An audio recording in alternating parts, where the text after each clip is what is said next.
Bapa. Tuhan, kami bersyukur dan terima kasih. Kami ingin mendengar firman-Mu. Berbicaralah di dalam hati dan fikiran kami.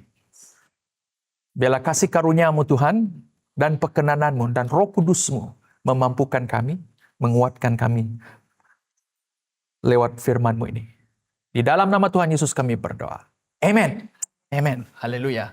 So, hari ini saya akan membawa satu tema, yaitu setia di tengah dunia yang tidak setia. Saya ulang balik. Ya, setia di tengah dunia yang tidak setia. Yang tidak setia angkat tangan. Alright. Saya akan meneruskan buku siri surat 1 Petrus. Kita akan terus belajar. Minggu lepas kita belajar tentang bukan ini kah? Oke, mari kita coba. Setia, terima kasih. Setia di tengah dunia yang tidak setia. Normally saya ada standby kertas, tetapi kali ini saya tidak sempat untuk simpan untuk saudara. Tidak sempat siap. But anyway, kamu guna catatan kamu sendiri, oke? So, banyak yang akan kita pelajari pada hari ini. Oke, mari kita bersama-sama dengan saya. Kita buka di dalam 1 Petrus. Yang membawa Alkitab boleh buka. Yang tidak bawa Alkitab, then it's okay. Kepada yang dari Unity tahu bahwa kita akan sentiasa mempraktiskan diri untuk bawa Alkitab. Yang tidak sempat bawa, kalau yang tidak ada Alkitab, kita ada jual Alkitab, ya, ada Alkitab disediakan. Alright, 1 Petrus. Oke. Tapi ayat hari ini agak panjang untuk kita baca. Oke, dan huraian pun agak panjang. Saya harap kita bersabar dan saya percaya kita akan diberkati Tuhan lewat firman Tuhan pada hari ini. Oke, so kita akan baca sama-sama 1 Petrus pasal yang kedua. Oke, 1 Petrus pasal yang kedua ayat 11 hingga pasal yang ketiga ayat 12. Wow, alright. Oke, mari kita baca-baca. Mari kita baca sama-sama. 1, 2, 3. Oleh itu, singkirkanlah segala niat jahat, penipuan, kepura-puraan, iri hati dan semua fitnah. Seperti bayi yang baru lahir. Sekejap, betul gak nih? Sorry. Sajalah saya tes kamu, Bang. Kamu orang betul-betul perhatikan saya ke tidak? Kamu pun tengah-tengah cari itu kan? Oke, 2:11. Sorry. 1, 2, 3. Saudara-saudara yang kukasihi, aku merayu padamu sebagai orang asing dan kedatangan di dunia. Jauhilah hawa nafsu yang sentiasa menyerang jiwa. Amalkan kelakuan yang mulia, maka apabila orang di kelilingmu yang tidak mengenal Allah mengatakan kamu berbuat jahat, mereka tetap melihat perbuatanmu yang baik lalu memuliakan Allah pada waktu Tuhan datang kembali. Demi Tuhan, berserahlah kepada dalam kerajaan manusia, baik raja sebagai pemerintah tertinggi, maupun para pembesar yang dilantiknya, untuk menghukum orang yang berbuat jahat dan menghargai orang yang berbuat baik. Inilah kehendak Allah, bahwa dengan berbuat baik kamu menutup mulut orang jahil dan bodoh yang hendak mengatamu. Hiduplah dengan bebas, tetapi janganlah gunakan kebebasan untuk menutup maksiat. Hiduplah sebagai hamba Allah, hormati semua orang, kasihi saudara-saudara seimanmu, takutilah Allah dan hormati raja. Hamba, berserahlah kepada tuanmu dengan penuh hormat. Bukan tuan yang baik dan lemah lembut saja, tetapi yang kejam juga. Kamu layak dipuji jika kerana Allah kamu tabah menanggung derita akibat perlakuan yang tidak adil. Apakah keistimewaannya jika kamu menerima dengan sabar apabila dipukul kerana kesalahanmu? Tetapi apabila kamu berbuat baik lalu menderita, jika kamu menerimanya dengan sabar, kamu terpuji di mata Allah. Justru inilah kamu telah dipanggil, kerana Kristus juga menderita untuk kita, memberi kita teladan, supaya kita menurut jejak langkahnya. Dia tidak melakukan dosa dan tidak ada tipu daya dalam mulutnya. Apabila dia dicela, dia tidak mencela kembali. Apabila dia menderita, dia tidak mengugut, tetapi menyerahkan dirinya kepada Allah yang menghakimi dengan adil. Dia menanggung dosa kita dalam tubuhnya sendiri, lalu sendiri di kayu salib, supaya kita mati terhadap dosa dan hidup untuk kebenaran. Luka-lukanya telah menyembuhkan kamu. Dahulu kamu seperti domba yang sesat, tetapi sekarang kamu telah kembali kepada gembala dan pemeliharaan jiwamu. Berhenti dulu, tarik nafas. Kita teruskan. Haleluya. Pasal yang ketiga. Para suami istri, hafal ayatnya. Oke. Demikian juga kamu, istri, berserahlah kepada suamimu. Dengan demikian suami yang tidak percaya kepada firman Allah dapat ditarik untuk percaya tanpa sepatah kata, hanya dengan kelakuan istrinya. Ketika mereka melihat betapa murni dan salehnya hidupmu, janganlah hiasi dirimu di luar saja, mendandan rambut, memakai emas atau pakaian indah. Hiasilah batinmu dengan keindahan yang tidak dapat dimusnahkan, yaitu bersikap lembut dan tenang, yang sangat berharga di mata Allah. Demikian hiasan perempuan zaman dahulu yang saleh dan berharap pada Allah. Mereka berserah kepada suami seperti Sarah yang taat kepada Abraham dan memanggilnya Tuan. Kamu ialah anak-anak perempuan Sarah jika kamu berbuat baik dan tidak takut apa-apa. Suami, kamu juga hendaklah hidup bersama istrimu dengan sikap mengerti. Berilah penghormatan kepada istri sebagai kaum yang lebih ramah dan sebagai rakan pewarismu yang sama-sama menerima kasih karunia hidup. Dengan demikian, doamu kepada Allah tidak akan terhalang. Sebagai kesimpulan, bersatu hatilah kamu semua dan amalkan belas ihsan antara satu sama lain. Jalinkan kasih persaudaraan antaramu dengan hati yang lembut dan adab sopan yang baik. Jangan balas kejahatan dengan kejahatan atau celaan dengan celaan. Sebaliknya balas dengan memohon Allah memberkati mereka. Kamu mengetahui bahwa Allah telah memanggilmu supaya kamu mendapat berkat kelak. Kerana sesiapa yang mencintai hidup dan mengalami masa yang baik, hendaklah menjaga lidahnya daripada kejahatan dan bibirnya daripada kata-kata yang palsu. Hendaklah dia tinggalkan kejahatan dan lakukan kebaikan. Hendaklah dia cari dan buru kedamaian. Kerana mata Tuhan tertuju kepada orang yang benar dan telinganya mendengar doa mereka, tetapi wajah Tuhan menentang mereka yang berbuat jahat. Inilah firman Tuhan. Mari kita balik. Amin. Wow. Baru baca ayat nih? Baru tahu, Tidak paham ayat nih kan? Ataupun kamu apa nih pastor? Oke, sesuai dengan tema firman Tuhan yang saya mau kita bahaskan pada hari ini, setia di tengah dunia yang tidak setia. Jadi saudara-saudari yang dikasihi Tuhan, jika kita jujur, kebanyakan kita tidak bergelut dengan soalan adakah saya ini orang Kristen. Kita bergelut dengan soalan yang lebih pribadi, tetapi lebih berat. Bagaimana saya harus hidup sebagai orang Kristen di dalam dunia yang sebenar? Dan dunia di mana integriti sering dianggap naif. Kesetiaan dianggap bodoh. Kebenaran sering kalah kepada kepentingan. Dan disinilah Petrus berbicara bukan kepada biarawan di padang pasir, tetapi kepada orang Kristen biasa. Ingat, konteks ayat ini, Rasul Paulus menulis surat kepada orang-orang perantauan, orang-orang Kristen berada di perantauan. Ya, sama macam kita ini orang perantauan juga. Oke? So, dia menulis kepada orang Kristen biasa seperti saya dan saudara yang bekerja, yang berkawin, yang hidup di tengah sistem yang tengah rosak. Saudara-saudara yang kekasih, aku menasihatkan kamu supaya sebagai pendatang dan perantau.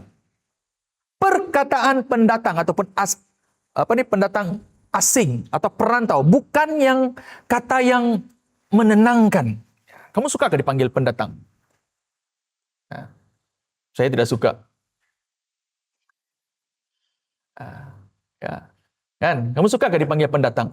Ada orang tidak suka. Apalagi kalau kamu memang orang orang sendiri. Ih, pendatang. Apa pemikiran kamu kalau orang cakap pendatang asing? Apa pemikiran kamu?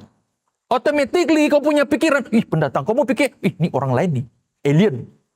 Mungkin ada orang kata alien. Ya, mungkin otomatis kalau bilang, wah kalau kita dengar berita pendatang tanpa izin, pendatang asing, apakah kamu pikir, wah ini bukan orang kita ini. Itu yang akan kita pikir. So ini sesuatu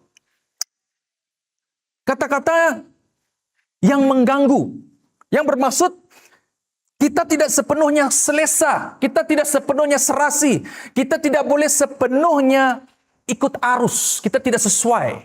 Ibrani pasal 13 ayat 14 katakan begini, di sini kita tidak ada kota kekal, tetapi kita berusaha mendapatkan kota yang akan datang. Masalah besar orang Kristen pada Kristen modern ialah kita terlalu selesa. Terlalu takut kehilangan kedudukan di dunia ini. Apabila gereja menjadi terlalu selesa, integriti mula berkompromi. Petrus berkata, hawa nafsu duniawi yang berjuang melawan jiwa. Perhatikan, musuh utama bukan di luar, tetapi di mana? Di dalam. Kadang-kadang kita pikir musuh kita semua di luar. Orang yang menentang saudara. Tetapi musuh terbesar saya dan saudara adalah di dalam. Yang dimana saya dan saudara kalau tidak betul-betul berhati-hati akan dimusnahkan.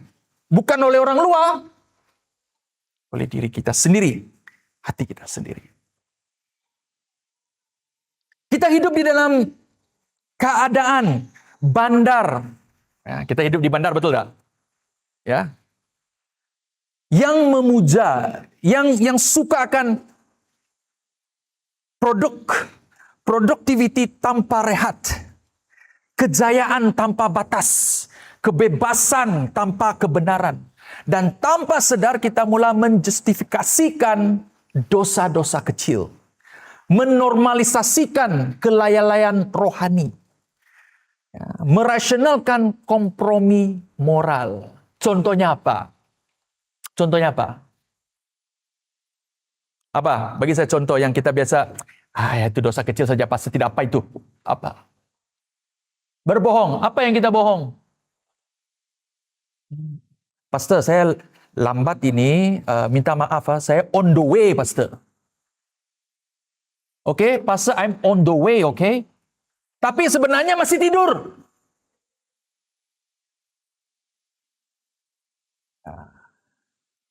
Ya kan? Sorry, saya ada... Biasa, kalau dia tak cakap, saya on the way. Sorry, saya lambat sedikit, saya ada masalah. Bila orang cakap sudah mulai, saya ada masalah, kita sebagai orang yang dengar tuh tak boleh cakap apa-apa. Perkataan masalah itu. Jadi, dia tergantung. Ya. Jadi apa kamu mau saya jawab? Kalau tak ada masalah, kalau kamu ada masalah. Betul tak? Itu saja jawaban yang paling aman dan paling kamu tidak mau orang melanjutkan.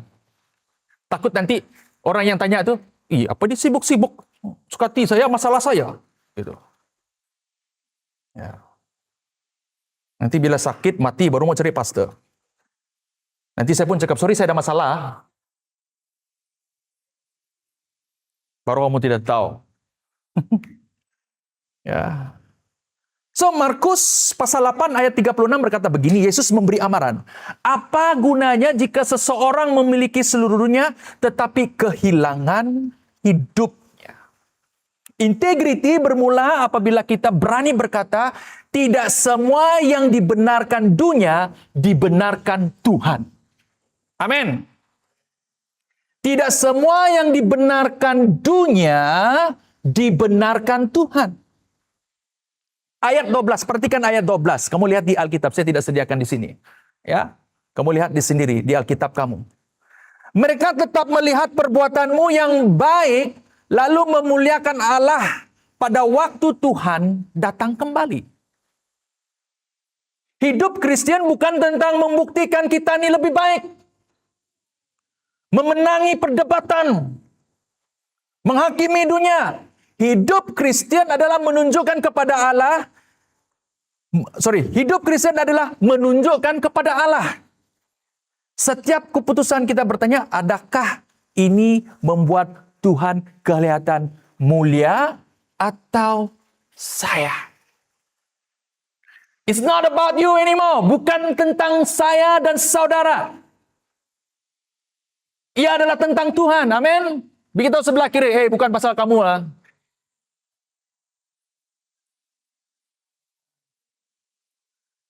Ini pasal Tuhan. Amin. Jadi saudara-saudari, jika hidup kita adalah kesaksian, maka persoalan seterusnya ialah di manakah kesaksian itu paling awal dan paling jelas kesaksian, paling jelas kelihatan. Petrus tidak bermula di gereja. Dia tidak bermula di ibadah. Dia bermula di ruang awam, di tempat umum. Di tempat orang Kristen hidup setiap hari. Di tengah sistem dunia. Ini membawa kita kepada poin yang pertama. Integriti di ruang umum. Demi Tuhan, berserahlah. Perhatikan ini saudara-saudari yang dikasihi Tuhan.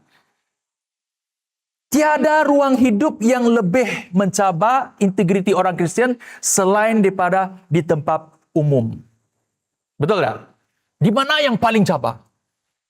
Di office kamu, di tempat kamu kerja, di kilang yang tempat kamu kerja, di kedai makan, di traffic light apalagi.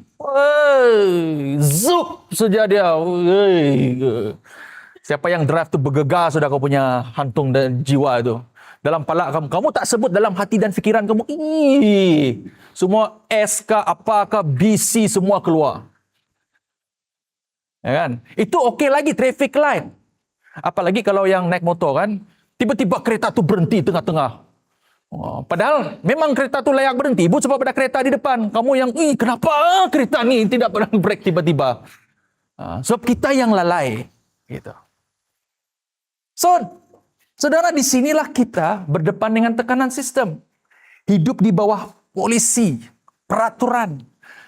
Bekerja di dalam budaya yang menormalisasikan kompromi.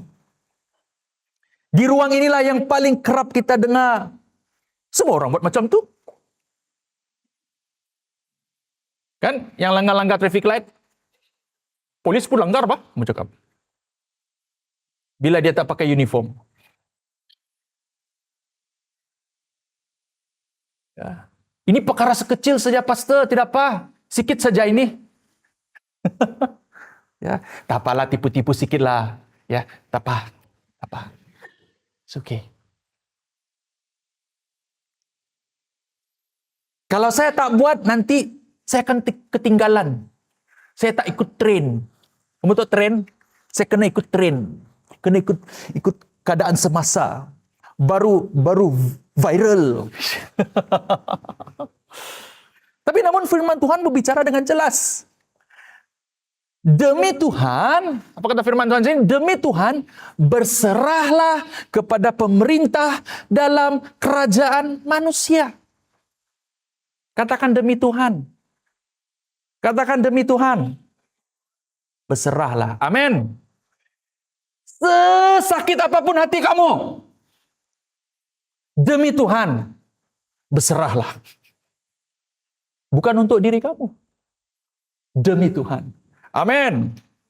Macam tidak setuju saja. Ya. Perhatikan ini saudara.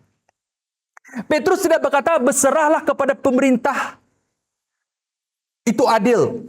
Berserahlah karena pemerintah itu adil. Berserahlah karena sistem itu suci. Dia berkata, demi Tuhan berserahlah. Ini penting karena Petrus menulis dalam konteks pemerintahan Romawi di bawah Nero. Itu zaman kekejaman di mana banyak orang Kristen pada ketika itu dianiayai. Dianiayai. Ya. Karena di bawah Nero seorang penguasa yang kejam, tidak bermoral dan memusuhi orang Kristen. Saya rasa kalau kita di bawah kerajaan Nero pada ketika ini, habis kita ini. Polis naik sudah. Mungkin dibom pun ada. Sekarang masih oke. Ada ekon. Ya. Masih selesa. Masih bergembira. Nyanyi-nyanyi. Ya. Kalau kita di tengah-tengah di mana kerajaan yang sangat kejam, saya percaya tak ada yang itu tak ada sudah. Ya, serius. Kita cukup selesa sekarang ini. Ya. Dan Petrus tidak buta terhadap realiti ini. Dia bukan pemimpin gereja yang hidup di dalam gereja yang besar, namun dia mengajar satu kebenaran yang besar. Ketaatan Kristen berakar pada iman kepada kedaulatan Allah, bukan kepercayaan kepada keadilan sistem. Ayat ini, ya, perhatikan ini. Yang ini, ketaatan Kristen berakar pada iman kepada kedaulatan Allah, bukan kepercayaan kepada keadilan sistem. Mengerti nggak? Ingat ini, kalau orang tidak ada, ingat, kita bukan berakar kepada kepercayaan keadilan sistem. Pernah kalau kamu rasa tidak adil, ya itu normal. Ya. Tak payahlah kamu mau sebagai orang Kristen, tak payahlah, pastor tidak adil, pastor. Tak payah.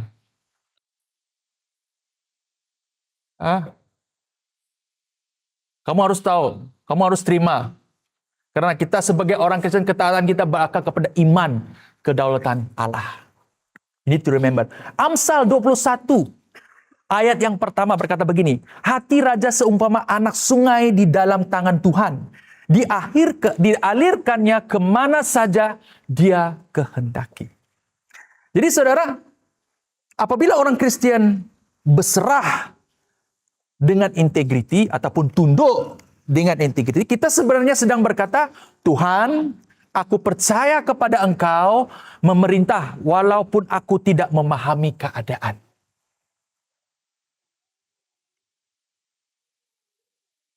Daniel tunduk di Babel tanpa menyembah berhala. Tahu cerita Daniel? Ya. Yusuf setia di Mesir walaupun dikhianati, tetap setia. Nabi Yeremia tetap bernubuat walaupun hidup di bawah penjajahan, saudara. Mereka semua hidup dalam sistem yang rosak, yang korup. Namun mereka tidak membiarkan sistem itu merusak jiwa mereka. Ini bermaksud tunduk tanpa menjual jiwa.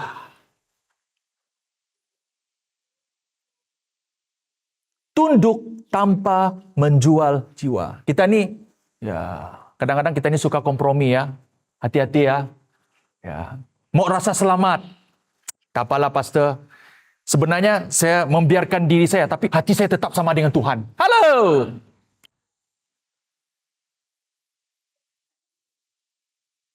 Pastor, walaupun saya berkapal dengan tidak seiman, tapi ya, babi is life. Apa itu? Itu luaran saja. Tapi sebenarnya, ya, saya masih, ya, adakah yang macam itu? Saya suka orang dia saja, bukan dia punya agama. Karena hati saya, pastor, habislah. Hati-hati, saudara. Saya memberi amaran kepada semua yang masih bujang, ya, walaupun dia kaya, dia handsome, apalagi ada BMW, rumah besar, tiap-tiap bulan dia bagi kau 5.000 tanpa kau kerja. Ingat, kamu yang nomor 2. Mungkin, saya tidak tahu. Ya. Apalagi kamu orang yang dari Sabah Sarawak ini, yang main-main, mereka tahu kamu ada tanah di sana. Ini peluang ini. Ya, saya bagi amaran awal, tolong, kalau ada putus sekarang, saya tak kira biarpun hati kamu musnah, walau kamu sudah bercinta, sudah memberi seluruh tubuh, hidup dan jiwa dan ragamu. Ya, jangan risau. Dalam nama Tuhan Yesus kita cucikan semua. Amin. Putus saja tidak apa. Saya mau selamatkan kamu. Ya, karena tidak ada lagi yang sangat bagus di sini. Itu Jerry masih single.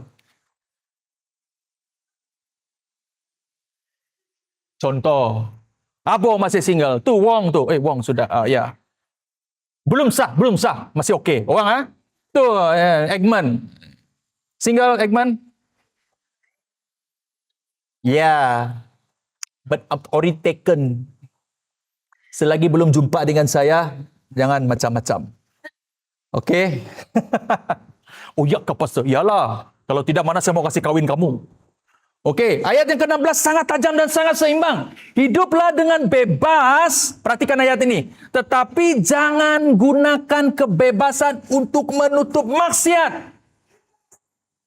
Hiduplah sebagai hamba Allah.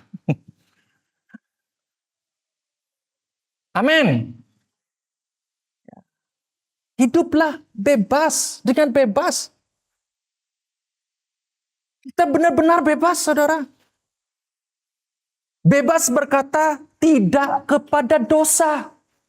Kamu boleh, kamu akan cakap, pastor, saya bebas. Ya, bebas dengan tidak berbuat dosa. Bebas menolak rasuah, walaupun semua orang buat. Bebas berkata benar, walaupun tidak orang suka. Yohanes pasal 8 ayat 32 katakan begini, maka kamu akan mengenal kebenaran dan kebenaran akan membebaskan kamu. Saya ulang balik, catat ayat ini. Yohanes pasal 8 ayat 32. Maka kamu akan mengenal kebenaran dan kebenaran akan membebaskan kamu. Membebaskanmu. Namun Petrus segera menambah, tetapi sebagai hamba Allah. Nah, ini kelihatan paradoks, tetapi disinilah Injil berdiri. Kita bebas daripada dosa. Supaya kita boleh taat kepada Tuhan. Kebebasan Kristen bukan kebebasan untuk melakukan apa yang kita mau lakukan. Tetapi kebebasan untuk melakukan apa yang benar. Amin. Saya pernah mengajarkan ini. Saya tidak suka orang yang berbuat baik.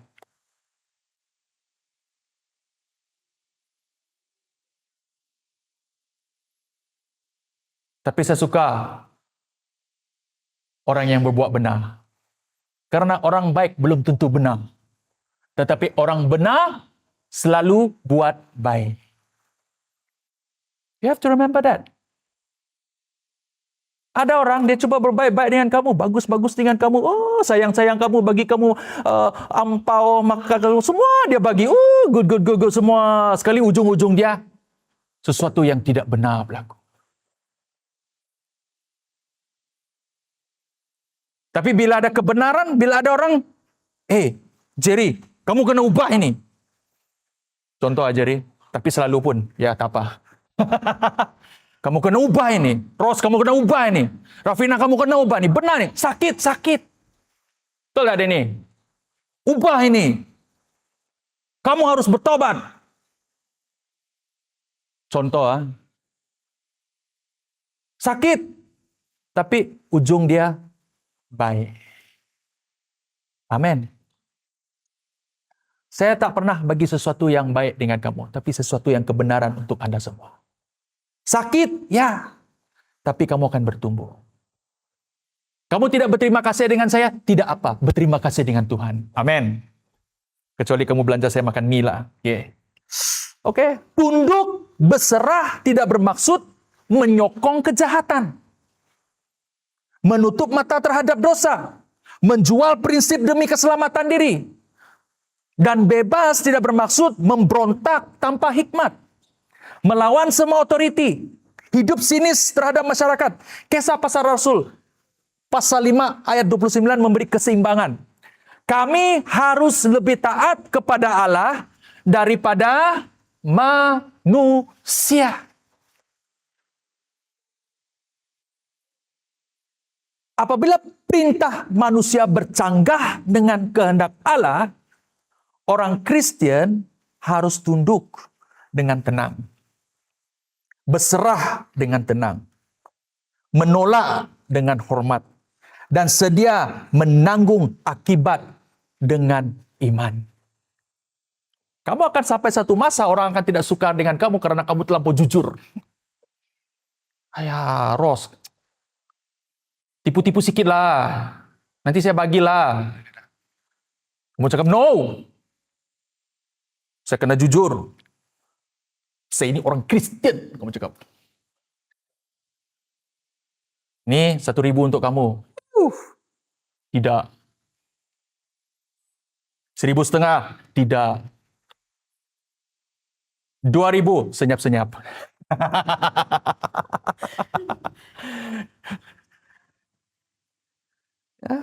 Jadi dalam budaya kerja hari ini ramai yang berkata, kalau saya tak buat, orang lain akan buat.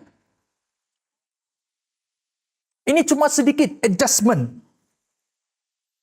Namun orang Kristen berkata, kalau ini salah, saya tidak akan buat walaupun saya rugi. Amin. Walaupun saya dibuang kerja, tidak apa. Tuhan akan bagi kerja karena saya hidup dalam kejujuran. Amin. Pastor, nanti saya tidak kerja, Bapak Pastor. Saya mesti ikut cakap bos saya. Bos saya harus makan yang... Selalu ada persoalan tuh kan? Bolehkah saya makan benda-benda yang macam ni? Ini yang sudah disembayang ini. Bolehkah, Pastor? Menurut kamu bolehkah? Tonton video TikTok saya. Ya saya tak payah jawab lah. Boleh tak boleh? Kamu tonton video TikTok saya. Saya dapat penjelasan di sana. Jadi saudara, integriti Kristen mungkin melambatkan kenaikan pangkat kita. Mungkin menghadkan peluang kita. Mungkin membuat kita kelihatan bodoh di mata dunia. Tetapi integriti menjaga hati kita. Memelihara kesaksian Injil. Dan menyenangkan Tuhan. Yesus berkata, apa gunanya jika seseorang memiliki seluruh dunia tetapi kehilangan hidupnya? Itulah integriti untuk kita sebagai seorang perantau. Hidup setia di tanah yang bukan milik kita sambil menunggu raja yang akan datang. Jadi saudara, selagi sistem masih berfungsi dengan adil, ketaatan umum masih boleh dilakukan tanpa terlalu banyak pergumulan. Namun persoalan yang lebih berat ialah bagaimana jika kita sudah taat tetapi tetap disalahfahamkan. Bagaimana jika kita sudah berintegriti tetapi tetap disakiti, Pastor? Bagaimana nih, Pastor? Jadi saudara, disinilah integriti kita diuji pada tahap yang paling dalam. Bukan di hadapan orang ramai, tetapi di hadapan penderitaan. Dan disinilah Petrus membawa kita bukan lagi kepada prinsip, bukan lagi kepada sistem, tetapi kepada salib Kristus. Yang kedua, integriti di tengah ketidakadilan. Tidak reaktif, tetapi penebusan. Kamu boleh baca ayat itu. Oke? Jadi saudara-saudari, jika integriti di ruang umum mencabar, maka integriti di tengah ketidakadilan jauh lebih berat.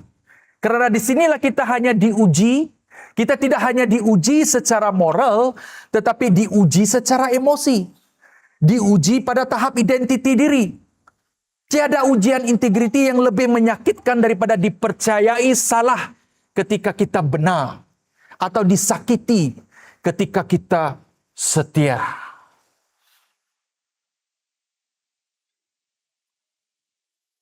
Orang-orang disakiti katakan amin. Siapa yang tidak disakiti, angkat tangan. Wah, bagus kamu? Oh, Wong, tidak disakiti ya. Pergi jumpa Wong nanti.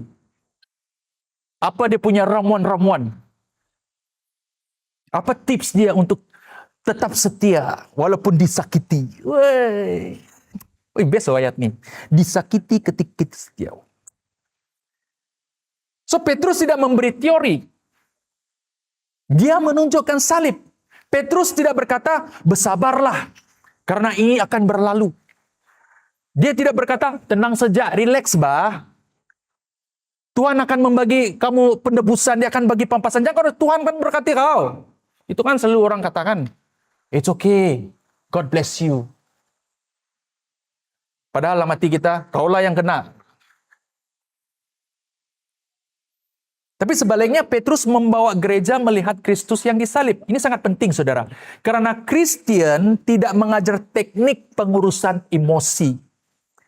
Kristen mengajar cara memandang penderitaan melalui salib. Katakan salib. Katakan salib.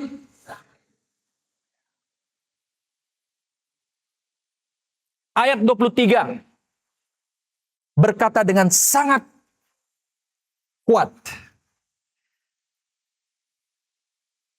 Apabila dia dicelah, dia tidak dicela kembali. Dia tidak mencela kembali. Perhatikan tuh. Apabila dia menderita, dia tidak mengugut, tetapi menyerahkan dirinya kepada Allah yang menghakimi dengan adil. Perhatikan Yesus, saudara. Yesus tidak reaktif, tetapi reflektif secara rohani. Kita hidup di dalam budaya yang sangat reaktif. Diserang, kita serang balik. Difitnah, kita fitnah balik. Disakiti, dihancurkan hatimu, kita simpan dendam. Simpan sampai penuh-penuh. Saudara, media sosial mempercepatkan budaya ini. Respon yang pantas, emosi yang segera, pembelaan diri terbuka. Namun Kristus memilih jalan lain. Satu hal yang sangat keheningan yang penuh dengan iman. Kesabaran yang bukan pasif. Penyerahan diri kepada Bapa yang adil. Yesaya 53, pasal 53 ayat 7 menubuatkan ini.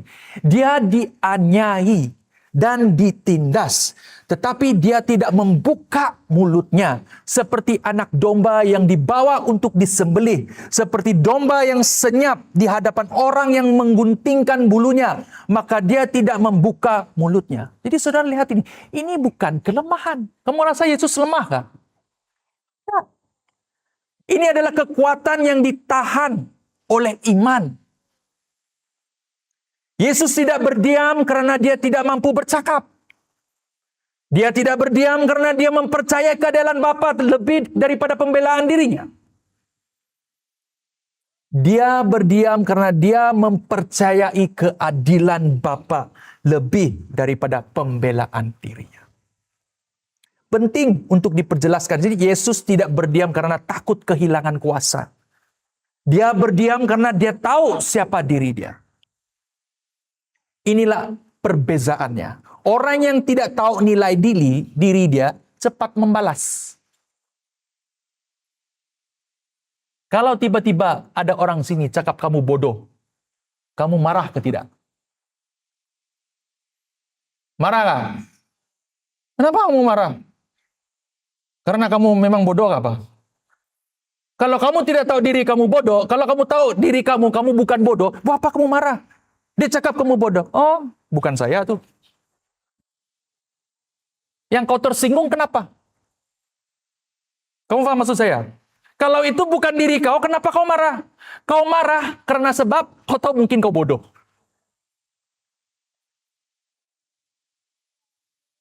Wih, betul gak, Pastor? Ya.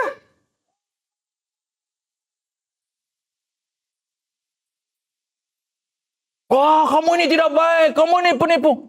Kalau kamu rasa diri kamu penipu, ya kamu marah. Maka itu kalau kamu ada orang gosip-gosip pasal kamu cepat-cepat tersinggung. Kenapa? Mungkin apa yang digosipkan dia itu betul. Kalau betul kamu reaksi, mana ada saya betul lagi marah-marah saya. Kamu marah-marah. Kalau orang gosip pasal kamu, kalau itu tidak benar, relax, tenang. Apa yang dia cakap tuh? Dia cakap pasal kamu. Oh, bukan saya tuh. Mungkin dia sendiri kali.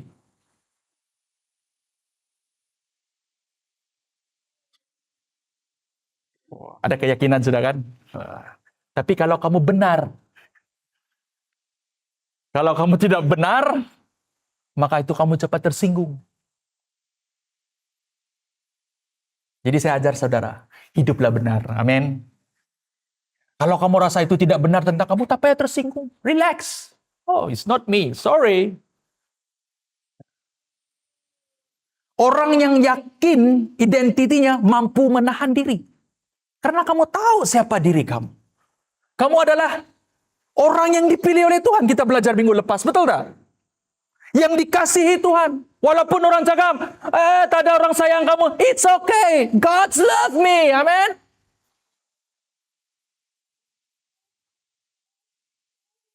Kadang kita nih, itulah pastor saya lonely. Itulah saya sampai sekarang tiada pasangan. Itulah saya gini-gini pastor, tak ada orang sayang saya. Tuhan sayang kepada saudara. Jangan pikir tak ada orang sayang. Kalau mak bapak kamu usir pun kamu tidak apa. Kalau kamu percaya Tuhan menyayangi kamu, it's okay. Yeah. God's love me. God elect you. Tuhan pilih. Itu yang kita belajar minggu lepas. Identiti kita sebagai orang Kristus. Umat pilihan Allah. Amin. Ingat. Remind balik di sebelah kiri. Kamu ini umat pilihan Tuhan. Jangan cepat tersinggung. Relax. Mungkin itu bukan kamu. Amsal 20 ayat 22 kata begini. Jangan berkata aku hendak membalas kejahatan. Nantikanlah Tuhan, maka dia akan menyelamatkan kamu. Saudara, integriti Kristen bukan soal siapa yang paling kuat bersuara. Siapa yang paling cepat mempertahankan diri. Integriti Kristen adalah soal siapa yang kita percayai ketika keadilan ditangguhkan. Kamu dianyai, it's okay. Saya percaya Tuhan datang. Kecuali kamu tidak percaya Tuhan itu datanglah. Kalau kamu tidak percaya Tuhan itu datang, so kamu susah mau bertahan lah. Sebab itu kamu akan berkompromi. Ayat 24 adalah pusat kebenaran tentang Tuhan di sini. Perhatikan, dia menanggung dosa kita dalam tubuhnya sendiri di kayu salib, supaya kita mati terhadap dosa dan hidup untuk kebenaran. Luka-lukanya telah menyembuhkan kamu. Perkataan sembuh di sini bukan sekadar fisikal. Ini menunjukkan penyembuhan identity yang bermaksud nilai kita tidak ditentukan oleh layanan manusia. Harga diri kita tidak ditentukan oleh bos.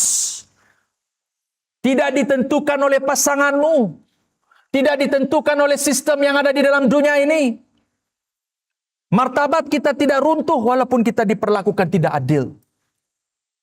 Injil berkata, nilai kamu telah dibayar lunas di kayu salib. Roma pasal 8 ayat 34 menegaskan, siapakah yang akan menggugat orang-orang pilihan Allah? Allah yang membenarkan mereka.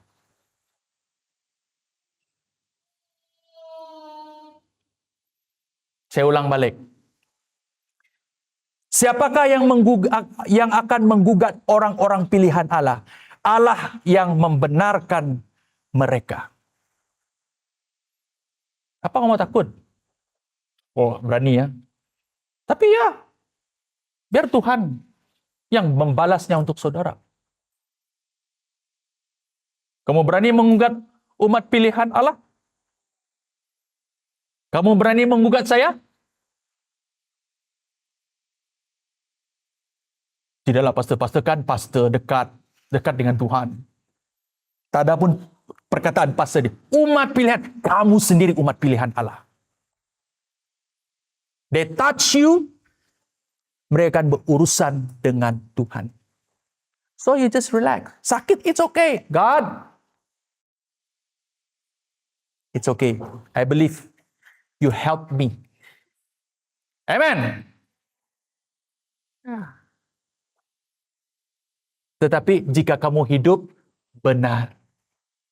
Jangan kamu guna ayat ni, saya ini umat pilihan Allah, tapi hidupmu tidak benar, habis. Tuhan pun tengok begini, oh, walaupun saya umat pilihan, hidupmu harus dibenarkan dahulu. Kan? Kadang-kadang ni ambil ayat sebarang, tapi hidup tidak benar. Pusuh actionmu, yakin diri. Hidup harus benar. Baru Tuhan memberkati saudara, menguatkan saudara. Jadi jika Allah telah membenarkan kita, kita tidak perlu membenarkan diri dengan cara berdosa. Saudara, dalam dunia ini ramai membawa luka yang tidak kelihatan. Usaha diambil orang lain. Kamu berusaha tackle orang nih, ujung-ujung orang lain ambil. Oh my God. Jatuh. Kamu buat bisnis sih, orang lain untung. Kamu promo orang nih, kamu dikucilkan. Orang yang promo itu pula, sudahlah kamu promo, dia tidak tengok kamu lagi. 10 sen pun dia tak bagi. Kesetiaan kamu dibalas dengan pengabaian. Kamu setia bagi hadiah, bagi apa lagi? Kasut, baju baru. Ini anak bukan girlfriend. Ujung-ujung anak kamu memberontak terhadap kamu. Kamu dari kecil invest, dari baby, bukan murah, Pampers.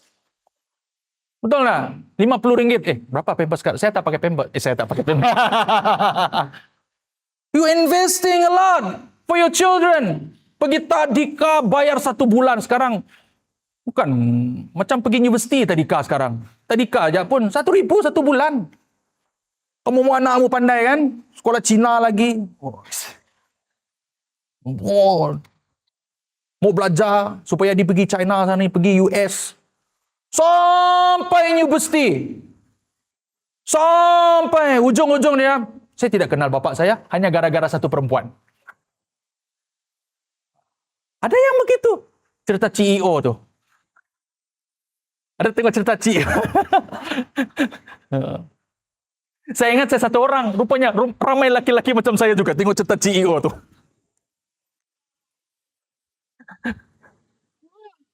Dia abandon dia punya mak bapak. Ya. Integriti dipandang sebagai kelemahan. Ramai tersenyum di tempat kerja, tetapi pulang dengan hati yang terluka. Dan tanpa sadar luka ini mula menjadi kita sinis, menjadikan kita keras, menjadikan kita reaktif. Namun Injil berkata sesuatu yang sangat radikal, orang yang sembuh tidak perlu melukai orang lain untuk merasa bernilai. Saya ulang balik.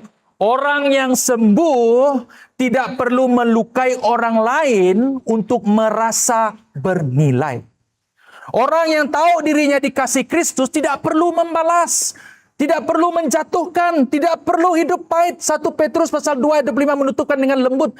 Dahulu kamu seperti domba yang sesat, tetapi sekarang kamu telah kembali kepada gembala dan pelihara jiwamu. Yesus bukan hanya juru selamat. Dia adalah gembala bagi jiwa yang terluka. Amin. Jadi saudara-saudari, mungkin ada di antara kita yang berkata dalam hati, Baiklah, saya boleh menahan diri di tempat kerja. Saya boleh bersabar dengan sistem yang tidak adil ini. Tetapi bagaimana dengan rumah saya sendiri? Banyak orang di tempat kerja dia bagus. Di gereja lagi bagus. Tapi bila dia balik rumah, iblis pun kalah.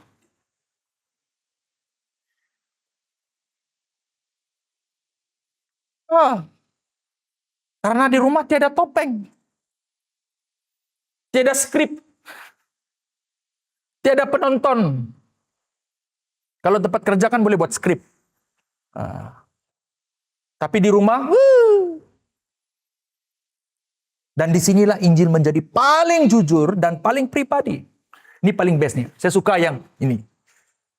Yang ikut kelas nanti ambil ayat ini ya. Oke.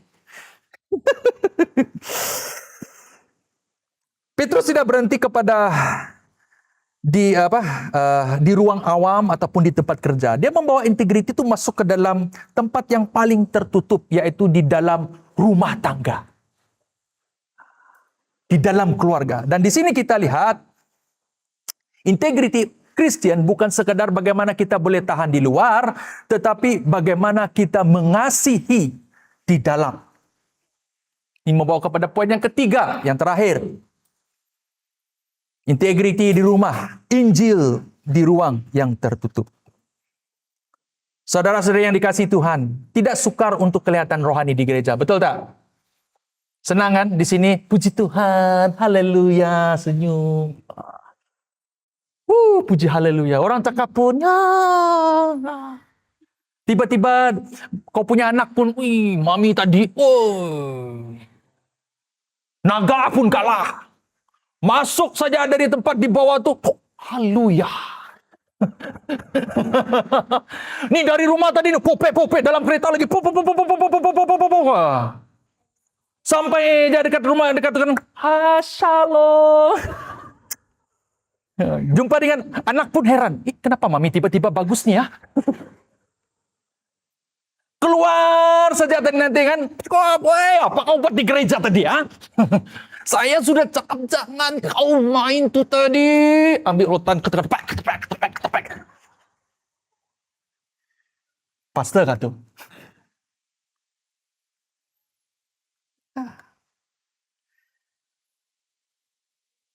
Saudara, integriti sebenar tidak diuji di ruang ibadah.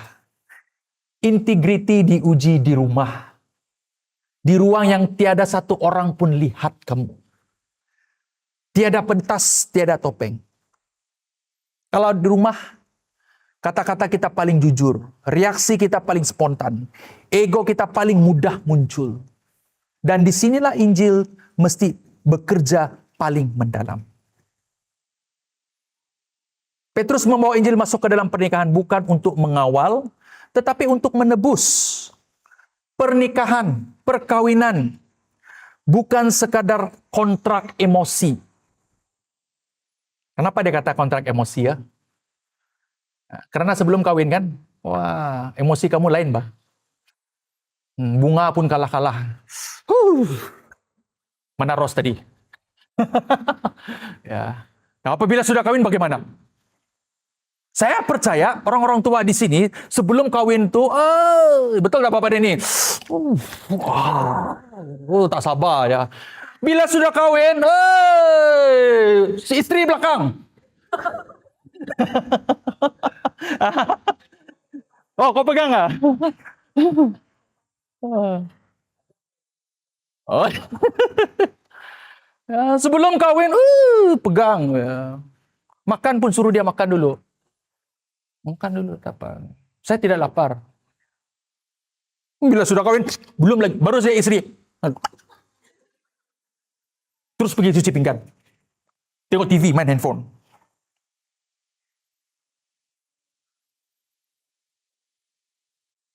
Saudara, perkawinan adalah altar pengorbanan harian.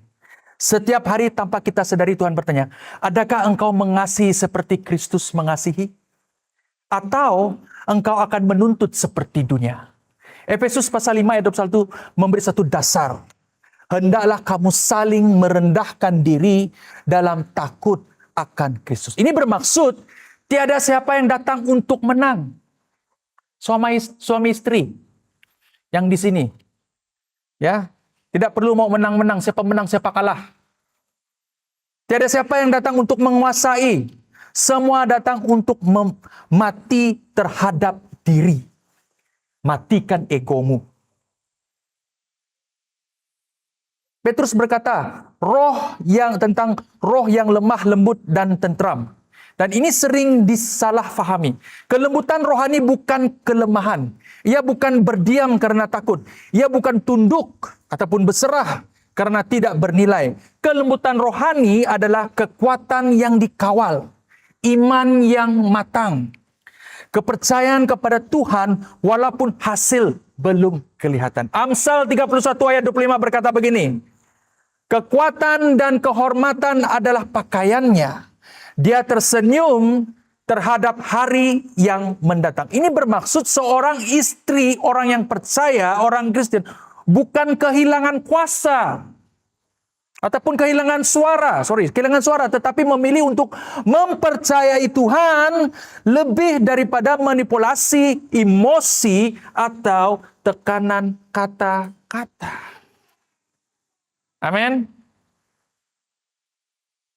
Istri-istri, ya, memilih untuk percayakan Tuhan. Kalau suamimu sudah tak dapat diurus, serahkan kepada Tuhan. Oke? Biar Tuhan yang urus. Tuhan, suami saya. Uruslah, malah sudah saya. Tak perlu kau ulang. Buang air liur kamu saja.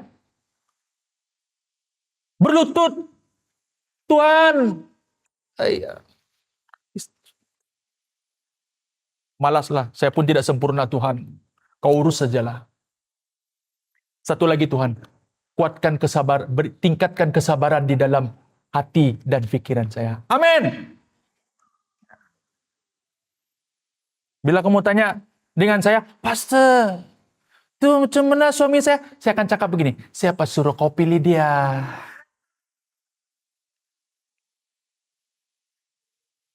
Pastor, sudah jodoh. Mana ada jodoh?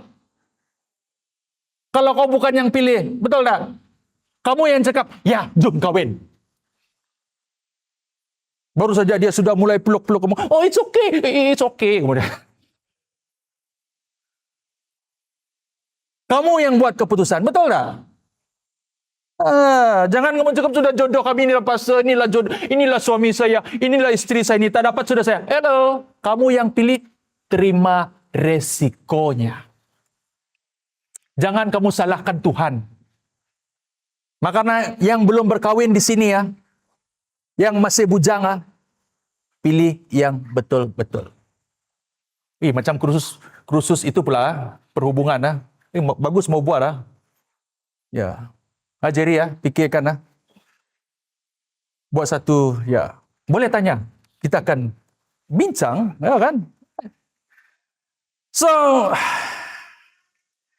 ayat yang ke-7 sangat tegas. Dengan demikian doamu kepada Allah tidak akan terhalang. Ini bukan suatu bahasa simbolik, tapi realiti rohani.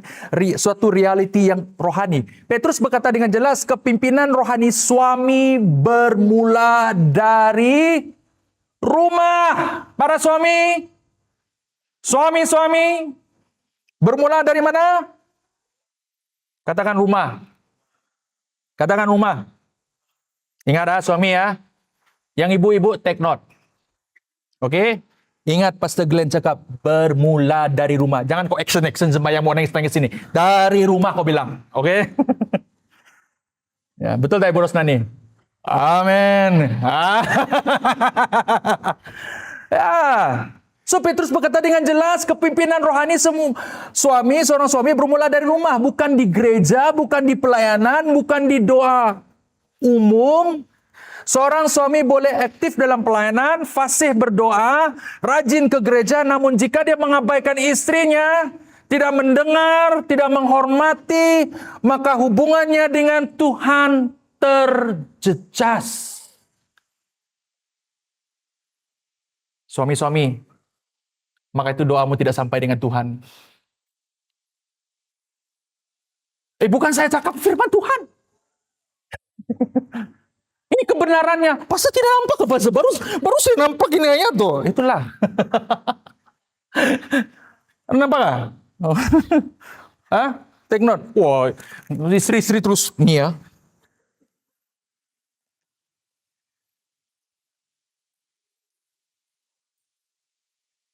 Integriti suami tidak bermula dengan memerintah, mengawal, atau memenangi hujah. Integriti suami bermula dengan mendengar tanpa defensif. Dengar saja. Hormati tanpa syarat. Tak perlulah kamu cakap, dia kena hormati saya dulu, baru saya menghormati. Kamu tahu kan lelaki paling atas, perempuan di bawah. Kadang-kadang kita cakap begitu. Hati-hati. Mengorbankan ego. Saya tahu lelaki ini, ya. Tapi di rumah kalau demam, istri lagi yang urut. Kolose pasal 3 ayat 19 menegaskan, hai suami, kasihilah istrimu dan janganlah berlaku kasar terhadap dia. Amin. Ya. Rumah adalah tempat luka mudah tercetus. Kepenatan mudah meletus. Dosa kecil mudah dibenarkan. Namun Injil berkata, disinilah aku mau memerintah. Integriti sebagai orang Kristen bukan tentang siapa yang paling betul, siapa yang paling benar, siapa yang paling kuat, siapa yang paling menang. Integriti sebagai seorang Kristen adalah tentang siapa yang paling menyerupai Kristus. Jadi saudara-saudari, jika integriti diuji di ruang awam dan dimurnikan melalui ketidakadilan dan dibuktikan di rumah, maka persoalan terakhir bukan lagi individu. Persoalan akhir ialah apakah rupa sebuah komuniti apabila Injil benar-benar hidup dalam setiap anggotanya. Petrus menutupkan bagian ini dengan ini bukan dengan peraturan, bukan dengan ancaman, tetapi dengan gambaran sebuah komuniti yang telah ditebus. Komuniti yang berbeza karena Kristus hidup di tengah-tengah mereka. Jadi saudara perhatikan, simpulannya apa kata Petrus? Saudara-saudara yang kasih, dia menutup dengan visi sebuah komuniti. Petrus menulis, sebagai kesimpulan, bersatu hatilah kamu semua dan amalkan belas ihsan antara satu sama lain. Jalinkanlah kasih persaudaraan antaramu dengan hati yang lembut dan adab sopan yang baik. Perhatikan satu perkara yang penting. Integriti Kristen tidak pernah dimaksudkan untuk dipikul sendiri. Ya. Petrus membayangkan satu umat yang tidak dibentuk oleh kemarahan, tidak dipacu oleh kepahitan, tidak ditentukan oleh budaya dunia. Sebaliknya, gereja menjadi komuniti yang bersatu hati di tengah perbezaan. Saling mengasihi di tengah tekanan. Rendah hati di tengah dunia yang memuja ego. Ini bukan komuniti yang sempurna, tetapi ini komuniti yang ditebus. Yesus berkata, daripada sikapmu yang paling mengasihi itu semua orang akan tahu bahwa kamu adalah muridku. Gereja bukan kuat karena struktur gereja ini.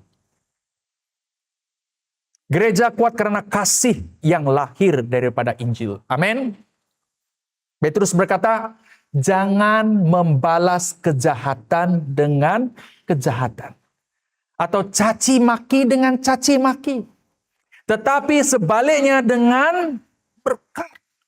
Makin orang itu jahat dengan kamu, makin kamu berkati dia. Amin.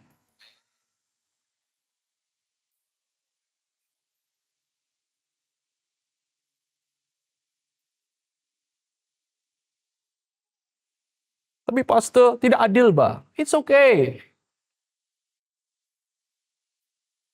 Maka itu saya wujudkan, maka itu saya beritahu, dari sejak pertama saya hadir di gereja ini, saya tidak membenarkan hal-hal seperti gosip, menyakitkan antara sama lain di gereja ini. Hal-hal yang menyakitkan, yang memburuk-burukkan. Kalau ada, harus berhadapan dengan saya. Karena saya menjaga community ini. Karena community kita adalah untuk membina. Amin. Menguatkan.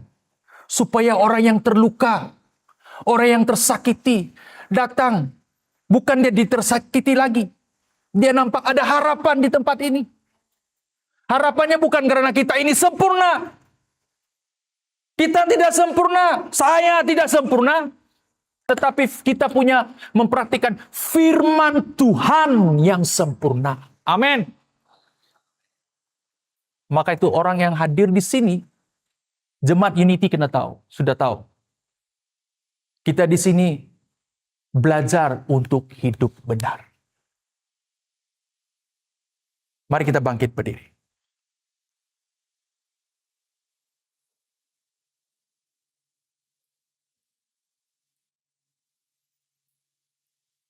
Roma pasal 12 ayat 21 berkata begini. Jangan ditewaskan oleh kejahatan, tetapi tewaskanlah kejahatan dengan kebaikan. Saudara, ini bukan suatu kelemahan, tetapi keberanian Tuhan. Ingat, Petrus mengingatkan kita, karena mata Tuhan tertuju kepada orang yang benar, dan telinganya mendengar doa mereka. Dengar ini ya, saya ulang balik. Karena mata Tuhan tertuju kepada orang yang benar. Dan telinga Tuhan mendengar doa mereka yang benar. Tetapi wajah Tuhan menentang mereka yang berbuat jahat. Jadi saudara-saudari, integriti Kristen bukan karena kita diperhatikan manusia. Integriti Kristen dilahirkan daripada kesadaran bahwa Tuhan melihat, Tuhan mendengar, Tuhan peduli. Dalam dunia seringkali tidak adil. Ia memberi kita ketenangan yang mendalam. Kita tidak perlu membela diri dengan dosa. Tidak perlu hidup dengan kepahitan. Tidak perlu takut kehilangan dunia. Tuhan tidak pernah abaikan terhadap umatnya.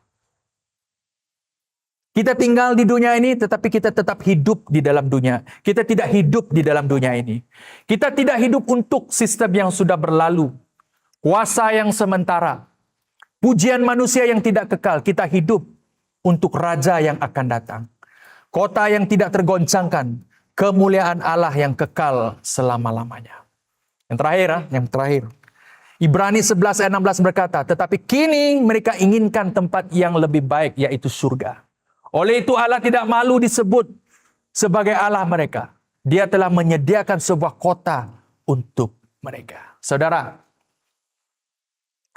sementara kita masih berjalan di bumi ini, biarlah kan hidup kita menjadi Injil yang boleh dilihat. Kebenaran yang boleh dirasai. Dan khotbah yang paling jujur tentang siapa Tuhan yang kita sembah. Mari kita tunduk kepala.